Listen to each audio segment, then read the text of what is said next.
সেক্ষেত্রে আপনি মুসলমানের ছেলেকে দাওয়াত দিতে যে ইসলামের শত্রু বানিয়ে ফেলেন, এটাতে আর যাই হোক একমাত্র শয়তান ছাড়া আর কেউ খুশি হয় না। নিজেকে নিয়ন্ত্রণ করতে হবে কিভাবে? আল্লাহ তাআলা বলছেন, তুমি যখন খারাপের পরিবর্তে ভালো দিয়ে মানুষদেরকে প্রতিহত করবে, প্রতিরোধ করবে, প্রতিকার করবে, ফাইদাল্লাযী বাইনাকা ওয়া বাইনাহু আদাওয়াতুন কাআন্নাহু ওয়ালিয়্যুন হামীম, তখন কি হবে? তোমার সাথে যার দুশ্মনী আছে, যে তোমাকে কঠিন খারাপ জানে, তুমি যখন তার খারাপ আচরণকে ভালো আচরণ দিয়ে প্রতিহত করবে, তখন সেও এক সময় তোমার বন্ধু হয়ে যাবে। আপনার কথা বুঝতে পারছেন না? আল্লাহ তাআলা এত সুন্দর কথা বললেন, আমি নাই খারাপ করে বললাম, আপনারা কেউ তো সুবহানাল্লাহ বলেন না। ডাঙ্গাপাড়ার লোকরা সুবহানাল্লাহ বলে না নাকি? অত হুজুর যখন বলে বলুন সুবহানাল্লাহ, আমরা বলবো সুবহানাল্লাহ, ঠিক না? বলুন জিন্দাবাদ, আমরা বলবো জিন্দাবাদ, নাকি? না, এটা সুন্নতে আসে না, এই জন্য আমি বলি না। তো যাই হোক, যেটা বলছিলাম ভাইয়েরা, আমাদের কোরআন কারিমে আর একটা সূরায় ঠিক এই বিষয়গুলো আল্লাহ বলেছেন, বুড়োদের জন্য না, যুবকদের জন্য। আমরা আমাদের সন্তানদেরকে গুরুত্ব দিই না, সময় দিই না। সময় দিই যখন ছোট থাকে, কোলে নিয়ে একেবারে জীবন দিয়ে দিই।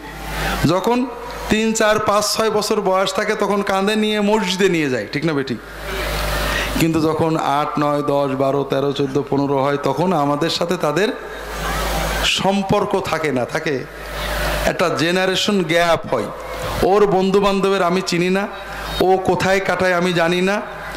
এটা কোনো মুসলমানের কাজ না। আল্লাহ কোরআন কারিমে সূরা লোকমানে আমাদেরকে শেখাচ্ছেন, আপনার দাওয়াত শুরু হবে সবচেয়ে আগে কোথার থেকে? বাড়ির থেকে। আপনার সন্তানেরা আপনার বন্ধু হবে, তাদেরকে বসে আপনি নসিহত করবেন, শেখাবেন। কি শেখাবেন? দাওয়াতের বিষয়বস্তু, পারিবারিক দাওয়াত, সামাজিক দাওয়াত, সন্তানদের দাওয়াত, সব দাওয়াতের বিষয়বস্তু কি? আল্লাহ সূরা লোকমানে আমাদের কিছু শিখিয়েছেন।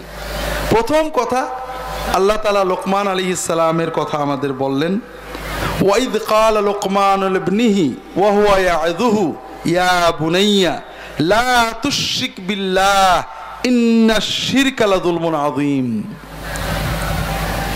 লোকমান তার ছেলেকে কাছে ডেকে আদর করে, কোনো কড়া কথা বলে না, বুনাইয়া, আরবিতে বুনাইয়া মানে বাবাজি, আব্বু, কোচি, খুব আদরের কথা হলো বুনাইয়া।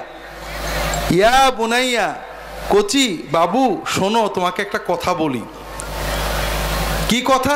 প্রথম কথা হলো লা তুশরিক বিল্লাহ ইন্নাশ শিরকা লাযুলমুন আযীম।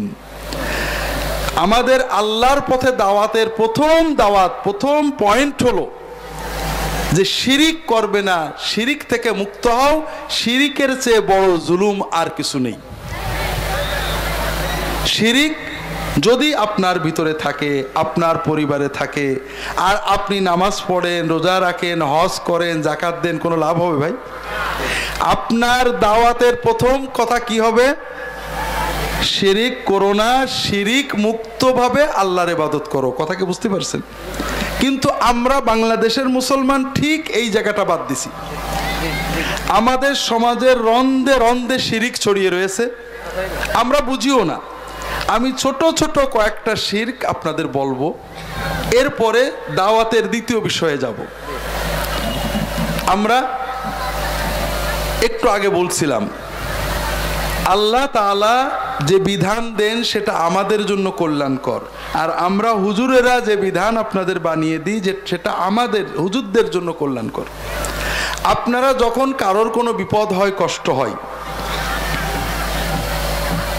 কোনো সমস্যায় পড়েন, তখন আপনারা আমাদের কাছে দোয়া নিতে আসেন, আসেন না? আসেন না? আসেন না রে ভাই? এই যে আপনারা এত জায়গায় যান, দৌড়ন, ফুরফুরায় যান, পাকশি যান, অমুক জায়গায় যান, তমুক জায়গায় যান, এই যে আপনারা দৌড়াদৌড়ি করেন, তার 90% মূল বিষয় হলো দোয়া নেওয়া, ঠিক না? তবলিগের বিশ্ব ইজতেমায় চলে যান, তবলিগে শরীক হওয়ার জন্য না, কি জন্য যান? আমাদের পাকশির মাহফিলে চলে যান ওয়াজ শোনার জন্য না, কি জন্য যান? দোয়ায় শরীক হয়ে একটু বরকত পাওয়ার জন্য, ঠিক না? কেন? আল্লাহ তাআলা কি পাকশিতে, ফুরফুরায়, বিশ্ব ইজতেমার টঙ্গীর মাঠে অথবা অন্য কোনো দরবারে বাড়িঘর করে থাকেন নাকি? তো ওদিকে যান কেন? আল্লাহ তো কোরআন কারিমে বলেছেন, ওয়াইজা সাআলাকা ইবাদি আন্নী ফাইন্নী কারীবুন উজিবু দাওয়াতাদ দাঈ ইযা দাআন। আমার বান্দারা যখন আপনার কাছে আমার কথা জিজ্ঞাসা করে আমি উত্তর দিয়ে দিচ্ছি। আল্লাহ বলছেন আমি বান্দার কাছেই থাকি, নিকটে থাকি, আপনি বান্দার সাথে থাকি। বান্দা যেখানে যে অবস্থায় আমাকে ডাক দেবে আমি সঙ্গে সঙ্গে সাড়া দেব। যে আল্লাহ আপনার সাথে রয়েছেন, আপনার কাছে রয়েছেন, আপনি তাকে ফেলে কেন ছুটে বেড়াচ্ছেন দোয়ার জন্য? তার মানে আপনি মনে করেছেন আল্লাহ আপনার কথা শুনবে না, গুনাহগার হুজুরদের কথা বোধহয় তাড়াতাড়ি শুনবে। এটাই তো কথা, এই কথা তো। এটা হলো সব শিরকের মূল। কেন? ভালো করে বোঝেন। একটা ছোট্ট বাচ্চা, 2 বছরের বাচ্চা, 1.5 বছরের বাচ্চা, মা রাগ করে। বাচ্চাদেরকে বেশি রাগ করে কে বলেন তো? তার মানে বাচ্চাদের সবচেয়ে বড় দুশ্মন হলো মা। একটা বাচ্চাকে মা বেশি মারে না দাদা বেশি মারে, দাদি বেশি মারে, বাপ বেশি মারে, বোন বেশি মারে? মারে বেশি কে কোন তো? তার মানে মারছে বড় দুশ্মন আর নেই, ঠিক না? হ্যাঁ, তো এখন একটা ছোট বাচ্চা আপনাদের মতো বুদ্ধিমান, আপনারা যেমন আল্লাহর সাথে করেন ওর মার সাথে তাই করে। আমার মা খুব বদরাগী, খালি মারে, মা ভালো না। ওর যখনই দুধের কথা মনে হয়, খাওয়ার কথা মনে হয়, আদরের কথা মনে হয়, কোনো অসুবিধায় ও মার কাছে যায় না, মা তো বকা দেবে।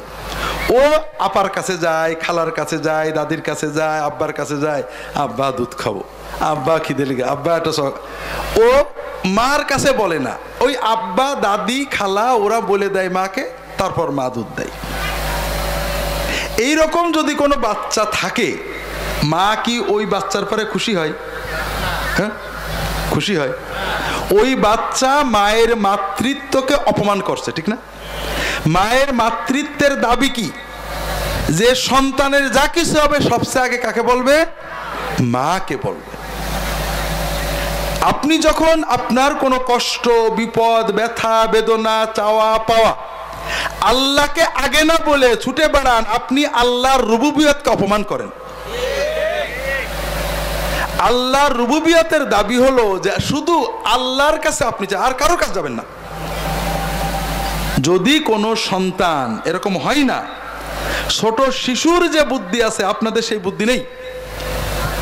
কোন সন্তান যদি মার কাছে না চেয়ে কোনো কিছু লাগলেই খালার কাছে, দাদির কাছে চায়, মা কি ওই ছেলেকে ভালোবাসতে পারে?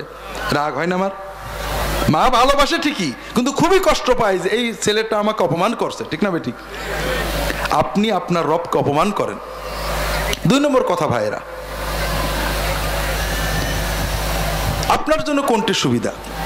আপনার রব আপনাকে ওয়াদা করেছে, আপনার মালিক কোরআনে বলেছে কোনো বিপদ আপদ হইলে ওয়াস্তাঈনু বিস-সাবরি ওয়াস-সালাহ, তোমার বিপদ হোক, কষ্ট হোক, ব্যথা হোক, বেদনা হোক, যত কিছু হোক, তোমার যদি সাহায্য চাইতে হয় আল্লাহর কাছে, সবর করো এবং নামাজ পড়ো। নামাজ পড়ে আল্লাহর কাছে দোয়া করো, আল্লাহ সব বিপদ কাটিয়ে দেবে। আর আল্লাহ রসুল সাল্লাল্লাহু আলাইহি ওয়াসাল্লাম আমাদের এটাই শিখালেন,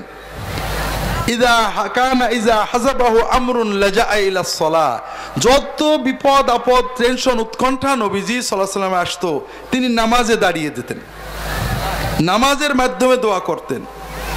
রাসূলুল্লাহ সাল্লাল্লাহু আলাইহি ওয়াসাল্লাম বলছেন, সাল্লাল্লাহু কুল্লা শাইইন হাত্তা শিসআন আলী হাত্তাল মিলহা, তোমার যা বিপদ আপদ কষ্ট যা চাওয়ার হয়, তোমার যদি লবণও না থাকে, বলো আল্লাহ আমার লবণ লাগবে, ব্যবস্থা করে দাও। জুতোর ফিতে ছিঁড়ে যায়, আল্লাহ আমার ব্যবস্থা করে দাও। আর কারোর কাছে কিছু চাইবে না। কথা বোঝেননি? এখন দুটো ব্যবস্থা দেখেন কোনটা ভালো লাগে। আপনার কোনো কষ্ট হয়েছে, আপনি ওযু করেছেন, নামাজে দাঁড়িয়েছেন, তাহাজ্জুদে দাঁড়িয়েছেন, 2 রাকাত নামাজ পড়ে সেজদায় যে অথবা হাত তুলে কাঁদছেন, আল্লাহ ভালো করে, আল্লাহ আমার বাপরা আর একটা হলো আপনার বিপদ হয়েছে, গরুর অসুখ, ছেলের অসুখ, মেয়ের অসুখ, বউয়ের ক্যান্সার, অমুক কিছু তমক কিছু, আপনি জামা পরেছেন, পায়জামা পরেছেন, শ্যান্ট পরেছেন, প্যান্ট পরেছেন, পকেটের মানি ব্যাগের ভিতর 2000 টাকা নিয়েছেন, এই পকেটে 200 টাকা নিয়েছেন, 2 কেজি আম কিনেছেন, একটা ছাগল মুরগি পাললেন, নিয়েছেন, নিয়ে আপনি আমার কাছে চলে গেলেন। দুটো পথ আছে আপনার, আপনার জন্য কোনটা সহজ? আগেরটা। আপনার স্বার্থ কোনটাতে রক্ষা হয় আর আমার স্বার্থ কোনটাতে রক্ষা হয়?